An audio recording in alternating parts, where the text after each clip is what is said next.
Hey there, fitness fam. It's Veronica again here with another Health in Motion video.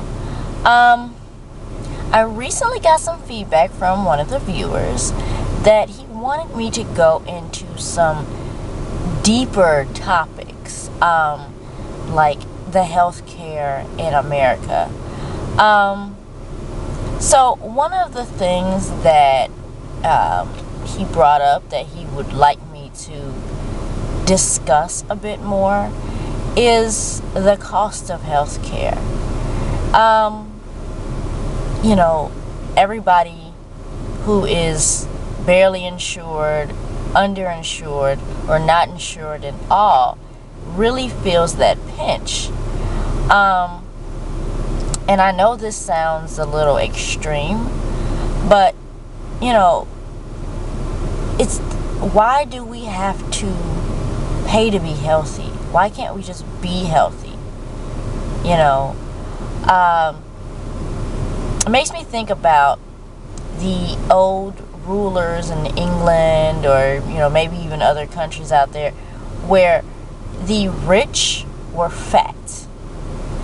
The rich were, portly and rotund, because they had enough money to buy the chickens and the large game and eat all the food that they wanted. Whereas if you were poor, you had to live off of grains and beans and rice, and you had probably a semi-balanced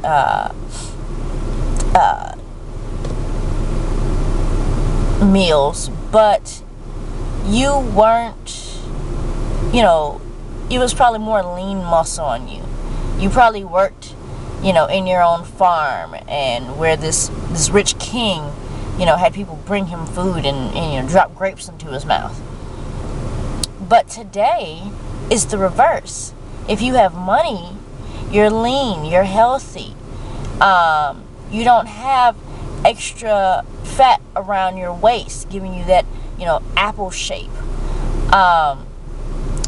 And if you are poor or living below the poverty line, then you are overweight. You don't eat well. You might have the money, or food might be cheap enough for you to get at $5-10 or whatever, but you're eating a lot of junk and a lot of crap that's not really good for you and has very little nutritional value. Why do I have to be rich to be healthy?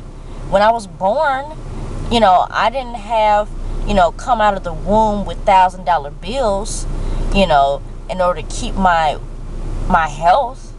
I mean, think about it this way.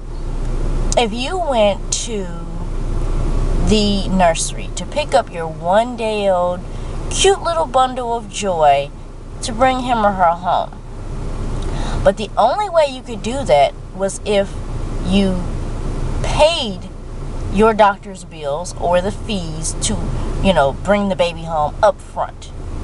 Okay?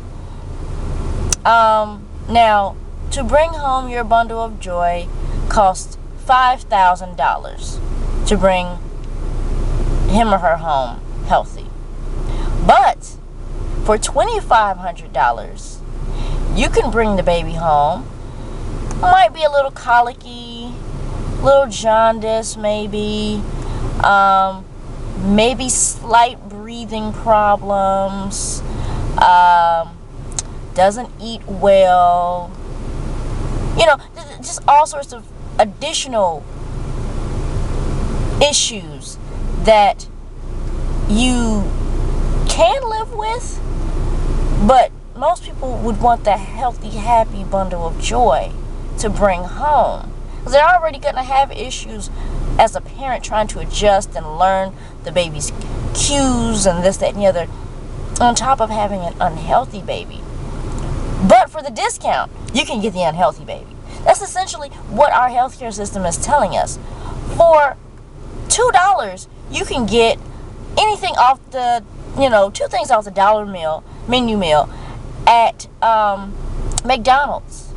You can get a jumbo sweet tea for what, a couple dollars, you can go to Burger King, Taco Bell, this, that, and the other, and for $5 feed your whole family on junk. But even those same establishments that serve junk, if you want to get a salad, that's almost $5 that you have to pay for one salad, for one serving of a salad to feed one person. But for $5 you can eat anything else, all the other junk, to feed your whole family. So it's like, okay, we're going to give you the discount on junk. But what if that was your baby? What if they said, for $2,500, we'll give you the sickly baby.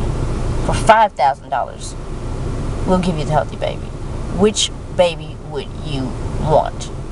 And why can't you have the healthy baby for $2,500 and the sickly baby for $5,000? Because at the end of the day, you're still going to be paying $5,000 for all the medical bills that you incur, or maybe even $7,500, $10,000 for the medical bills that you incurred by taking home the $2,500 sickly baby.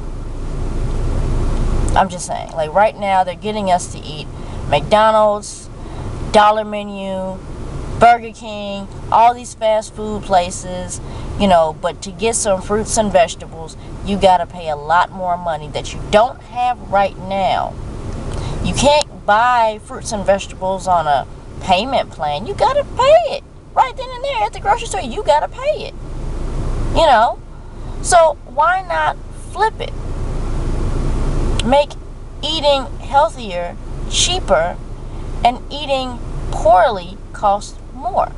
Now I know this might sound crazy. Politicians might, want to be off with their head, if they hear me saying this. But right now, they've increased the taxes on cigarettes. I mean, people shouldn't be smoking cigarettes anyway, but okay. Why not increase the taxes on junk food? Okay, I go buy an apple from the store, arbitrarily, let's just say it's 50 cents. This apple's 50 cents. But if I want to buy a bag of chips or cheesy puffs or something, let's just say that is also 50 cents. But the tax on that thing should be like 25% tax. Something absurd, where ultimately that money that you paid on that goes back not into some governmental official's pocket, but pays the farmers. Okay? Because it takes 2 cents to make a bag of cheesy puffs. But you've got to spend more money for the farmers to get the seeds, plant them, pray to God you get enough water from, the rains that season, but not too much, so you drown it. Enough sun, but not too hot because you don't want to scorch everything. You got to make sure everything is right. And then they still have to live. So why not just tax the junk food, give that money to the farmers so that they don't have to, gorge their prices for fruits and vegetables. Then people, might be a bit more willing to buy fruits and vegetables because they're cheaper. It's cheaper to be healthy.